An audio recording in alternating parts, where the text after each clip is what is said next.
Mahiro and Momiji are hitting the books in Mahiro's room. Momiji is surprised by how good Mahiro is in math, so Mahiro sticks to the cover story that she was tutored by Mihari. Flash forward to the next morning. Momiji calls Mahiro a smarty pants and even tickles her. Enter Asahi and Mio-chan. Asahi looks like she's seen a ghost. Apparently, tests are her kryptonite. Mahiro tries to cheer her up with a warm cheek caress. Test time! Mahiro's confidence is off the charts, and she's breezing through them. Then she notices the girl in front of her napping. Heroic Mahiro gives her a little nudge with a pencil. All's good, right? Wrong! Mahiro decides to rest her eyes. She then wakes up to the terrifying sound of the bell. The test is over. Her paper is more blank than a snowstorm. Mahiro vows to make a comeback, but fails to focus the rest of the day. Results day, and Mahiro's about to pass into another dimension. Asahi waddles over, saying, "Welcome to the remedial club." Momiji's kind of relieved that Mahiro is human after all. Mio-chan just giggles mysteriously. Back home, Mihari is about to explode, but then she sees Mahiro putting "no gaming" stickers on her video games. Her icy heart melts. So the squad has survived finals, and they're gathered around Momiji's desk, talking about nicknames. But let's not skip the good stuff here. Mahiro, our resident genius, while pretending to be engrossed in her textbook, she's actually jotting down strategy for a new video game. But Momiji's eagle eyes notice Mahiro is acting all fidgety. She thinks Mahiro needs a bathroom break.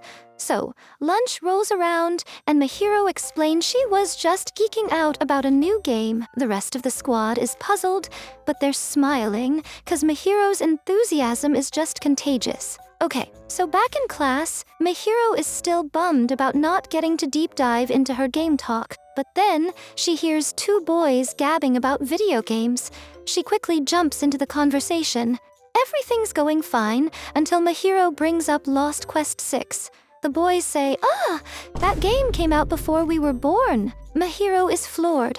She collapses, chanting, "Before I was born." Momiji finds Mahiro in her sad state and accuse the boys of making Mahiro cry. They escape the chaos for some milk boxes. As they're coming back, Mahiro walks by and apologizes for the awkwardness, and the boys are absolutely smitten. Moving on to baking class, and the teacher announces a cookie-making project for teams of 4. Mahiro is absolutely stoked, but here's the plot twist. Mio-chan claims she loves making cookies, but Asahi and Momiji don't trust her cooking skills. Can our squad pull it off without turning the kitchen into a war zone? Momiji then invites Mahiro to her house for a cooking lesson from Kaide, and she's ready to spill all her kitchen secrets to them. Mahiro then gets all sentimental, thinking about Mihari's past baking escapades. The day has finally arrived. Mahiro suggests making black tea cookies. Momiji and Asahi are mixing and measuring like pros. And get this, Mio-chan almost uses a huge bowl as a cookie cutter, but thankfully Asahi intervenes with her quick reflexes. Long story short, they nailed it. Even the teacher gave them a thumbs up. Fast forward to the end of the day, Mahiro hands Mihari a bag of cookies. She dives straight into her gaming world, while Mihari is in her room clutching the bag of cookies and having an emotional meltdown. Eventually, she takes a bite and whispers, "They're just perfect." We have a full-on pillow war, people. Mahiro is in total disbelief, like, how the heck did we get here? So, a rewind. Mahiro wakes up, and she's planning a full-on anime and video game marathon. But Mihari's like the anti-laziness police. She quickly uses her phone and starts to plot something. Then, a knock on the door. Surprise! It's Momiji, Asahi, and Mio-chan. Before Mahiro can even start sulking, it's game time. Mihari saves the day with a cozy card game, suitable for everyone. Fast forward a bit, and Mihari announces dinner. After the meal, Mahiro is on dish duty. 'cause she lost at Cozy Cart. Now, here's where things get wild.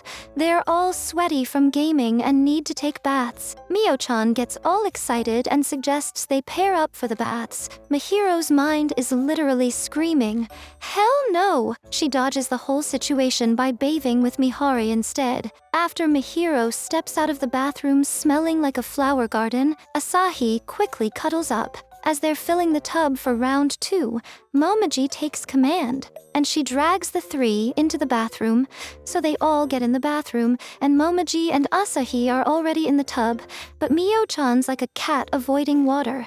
Then, Momiji gets all sentimental and starts reminiscing about how she and Asahi became friends. Now we're in a flashback, and Asahi just bursts into the classroom and makes a beeline for Momiji. They introduce themselves and instantly become inseparable. They do all the fun tomboy things, like chasing frogs and playing soccer. Now, here's the kicker. Momiji invites Asahi to take a bath, and Asahi asks, "Wait, why don't you have boy parts?" Yup, she thought Momiji was a dude. Back in the present, Asahi and Momiji start talking about those days when they'd wash each other's back, and Mio-chan's curiosity goes up. But instead of satisfying Mio-chan's curiosity, Asahi decides to give her a wash instead. But she accidentally touches Mio-chan's, assets, and she quickly backs off. Cut to Mihiro's bedroom. Mihari's piling up futons and Momiji and Asahi burst in, fresh and squeaky clean, and Mio-chan peeks in, all quiet and stuff. Finally, Mihari leaves them, and it's time to claim the futons. Mihiro, being the host, grabs her own. Asahi claims the one next to her. Momiji wants it too, and they settle it with a game of rock, paper, scissors. But just when you think it's over, a pillow fight breaks out. They're smacking each other like there's no tomorrow until Mihari bursts in, telling them to keep it down. Now, in comes Asahi with a bedtime horror story. She starts going on about the spirit of the pillow flipper. Asahi claims this creepy thing messes with you while you sleep. Mihiro and Mio-chan doesn't seems to be bothered by the story, but Momiji, she's freaking out. Fast forward a couple of hours. Momiji wakes up. She's gotta go pee, but she decides to hold it instead. Mihiro then wakes up freezing, 'cause Asahi turned into a blanket hogger in her sleep. As she tiptoes across the room, Momiji sees a shadowy figure holding a pillow. She's thinking, "It's the pillow flipper," and she wet the futon in the room. Next thing you know, Momiji and Mihiro are in the laundry room, and Mihiro tells her to sleep in her futon. She then bursts into Mihari's room and passes out next to her, leaving Mihari super confused. Morning comes, and there's a wet futon hanging outside. Mihiro's red as a tomato and says she drank too much juice last night. She then whispers to Momiji, "Shh, it's our little secret." As for Asahi, she's late to wake up, as usual. The anime continues with Mihiro lounging on the couch, unimpressed by the Christmas season. She just wants it all to end. But then, Mihari drops a bomb. She's going on a date, and Mihiro is shocked. Cut to Mihari, standing near a Christmas tree in downtown. But guess what? She even gets Momiji in on the action, because Mihiro needs to know who's dating her sister. And oh boy, the plot thickens. Kaidi shows up as Mihari's date. Mihiro is sorta relieved, but Momiji, she thinks there might be some hidden, juicy Yuri relationship. They then find themselves in a clothing store, and all of a sudden, Momiji suggests they should shop for clothes too. Now, it's makeover time. Mihiro picks out this ultra-cute Lolita-style outfit for Momiji, and she's looking fabulous. Mihiro is even ready for round 2, pushing Momiji into the fitting room with another outfit. But their undercover mission is exposed when she hears, "Mihiro-chan, what brings you here?" Momiji then steps out of the dressing room with a gothic Lolita outfit. Just when you think they'll call it a night, Kaidi's like, "Why waste this vibe? Double date time."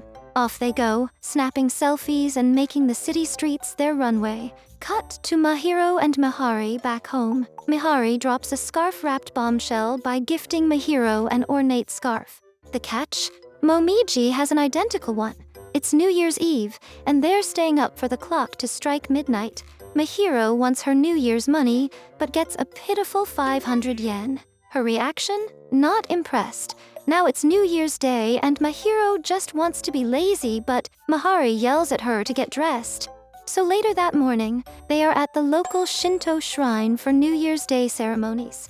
Suddenly, Momiji and Kaide appear out of nowhere and wish Mahiro a Happy New Year.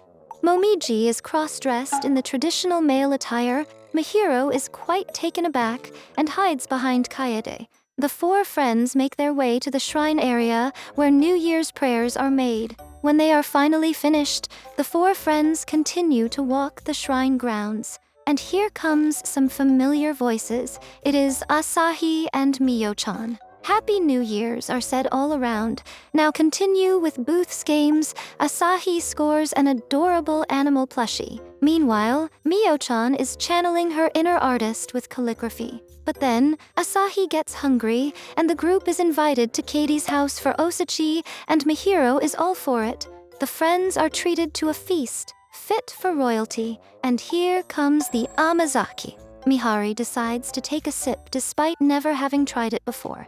After that, Mahari quickly transforms into a kissing machine. I mean, she's planting smooches on Mahiro, and then even on Kaede. Mahiro's about to flip her lid, shouting for everyone to retreat, but Miyo-chan is entranced. I mean, her eyes are glued to the scene.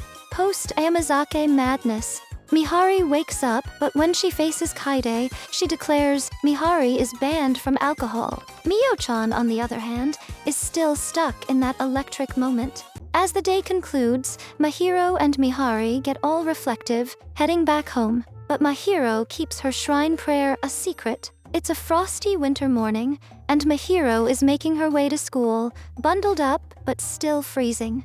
Then Kaede and Momiji catch up. While Momiji is also dressed for the weather, Kaede is all about that fashion. And can we talk about how Mahiro and Momiji are rocking those matching scarves? When Miyo-chan sees this, she's gonna lose her mind. And yes, she does. Miyo-chan is swimming in little pink hearts when she spots Mahiro and Momiji in their matching scarves. Fast forward to the weekend, Keide's at Mahiro's house for tutoring, but she takes a break to braid Mahiro's hair. After homework is done, Kaede then convinces Mahari to let her give her a full-body massage. And let me tell you, Mahari is completely relaxed and drained by the end. Valentine's Day morning. Mahiro gets a shopping bag full of chocolates from Mihari, except these aren't for eating, they're for giving away. On her way to school, Mahiro bumps into Momiji and Kaede, and they start exchanging chocolates. In school, Mahiro gets chocolates from Asahi and Miyo-chan, and this sends Mahiro into a trading frenzy, exchanging chocolates with every girl in the class. She's got a smile that says, "This is the best day ever." But then her eyes catch the gloomy faces of the boys in her class. Mahiro saunters over to two boys and offers them the last packs of chocolates. However, the chocolates have run out, but the supply of desperate boys hasn't. These guys turn into zombies, but the girls form a human chain around Mahiro, and normalcy returns.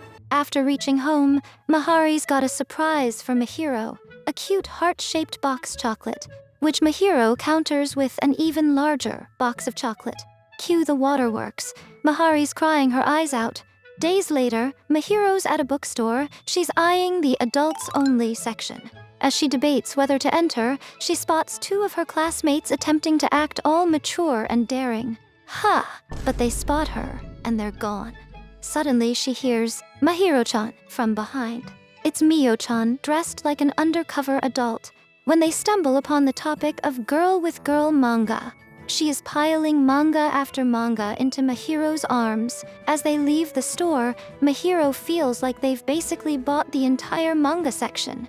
But then, the universe rewards Mahiro with the smell of heaven, a crepe stand. They both indulge, and just as they're about to share an indirect kiss via the crepe, guess who shows up? Momiji and Asahi. These two join the crepe fiesta, but not before giving Mahiro and Miyo-chan a moment of awkwardness. Mahiro and the gang dive into a crepe feast, but Miyo-chan just wanting to be the observer. The next day at school, the two boys approach Mahiro. They claim they were just reviewing the layout of the bookstore. Mahiro assures them she won't spill the beans, but she teases them, saying she will show them something. The boys' brains nearly short-circuit. Realizing the misunderstanding, Mahiro panics. "That's not what I meant. It's March. Outside, boys are nailing soccer goals. Inside, the girls are diving into the deep waters of what will the future bring." Suddenly, Sleepy Girl goes full, "I am awake," and Mahiro's curiosity hits level 100. Cut to Mahiro chilling at the coach. She can't shake off the future conversation, but Mihari, the resident genius, provides a reality check. But there's no sibling drama today, folks. New day, Momiji's sporting a fake eye patch, going full dark side. Mio-chan is like a kawaii Grim Reaper. And Asahi? Well, she's always been the wild card. They ask about Mahiro's birthday, and she's like, "Yeah, no biggie, it's just today." Cue the dramatic gasps.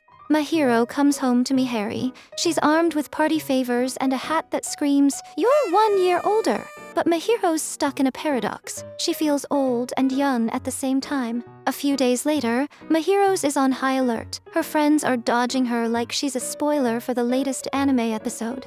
She thinks they're up to something. A surprise party, perhaps? On Sunday, Mahiro's all teary-eyed. Just as she's about to label her birthday a non-event, boom! In comes Momiji with a bazooka? Talk about a shocking plot twist. Finally, gifts are being exchanged, and they're as unique as the personalities giving them. Mahiro's feeling a bit bummed that Kaede couldn't make it to the party, but Momiji has got her back. She pulls out Kade's gift, a super chic lip balm.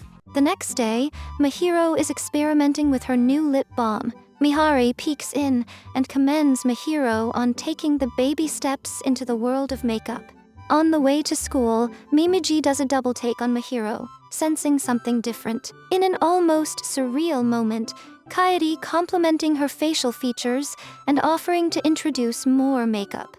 At school, the girls are swooning over Mahiro's mature look. Even though she's secretly enjoying the attention, Mahiro feigns confusion. Two boys walk over to Mahiro's desk, handing her a small gift box because it's White Day. Mahiro graciously accepts, but things turn awkward real quick.